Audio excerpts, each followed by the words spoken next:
আপনারা জানেন যে আজকে আন্তর্জাতিক অপরাধ ট্রাইব্যুনালে ৩টি মামলা ছিল।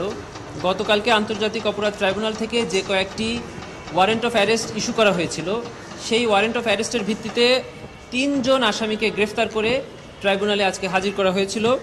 একজন মোহাম্মদ আরশাদ, আপনারা দেখে থাকবেন যে বৈষম্য বিরোধী ছাত্র আন্দোলনের সময় একজন ছাত্রকে যে মুখ চেপে ধরেছিল, এই ছবিটি সব জায়গায় ছড়িয়ে গিয়েছিল। সেই পুলিশ অফিসার ছিলেন আরশাদ, তাকে আজকে গ্রেফতার করে ট্রাইব্যুনালে হাজির করা হয়েছে এবং গ্রেফতারের পর তাকে জেল হাজতে প্রেরণ করা হয়েছে।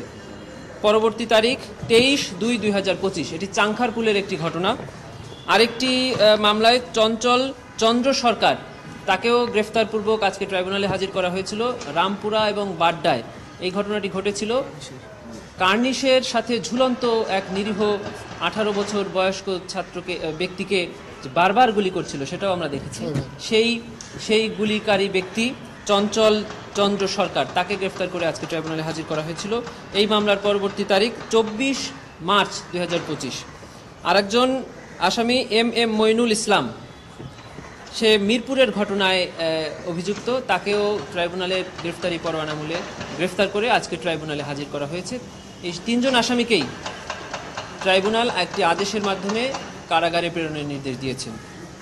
এম মইনুল ইসলামের মামলার পরবর্তী তারিখ 24 মার্চ 2025। এই ছিল আজকে ট্রাইব্যুনাল। একজন হলো 23/2/2025 আর বাকি দুইটা হলো 24/3/2025। ঠিক আছে। আরশাদ হলো চাংখারপুলের মামলায়, যে মামলার একজন আসামি সুজন হোসেন, সে এখন গ্রেফতারে। 3 জন আসামিকেই গতকালকের জারিকৃত ওয়ারেন্ট মূলে গ্রেফতার করে আজকে ট্রাইব্যুনালে হাজির করা হয়েছে। যে অভিযোগের বিষয়ে আমরা আপনাদেরকে এই মুহূর্তে বলছি না, যখন তদন্ত প্রতিবেদন দাখিল হবে তখন আমরা এই বিষয়ে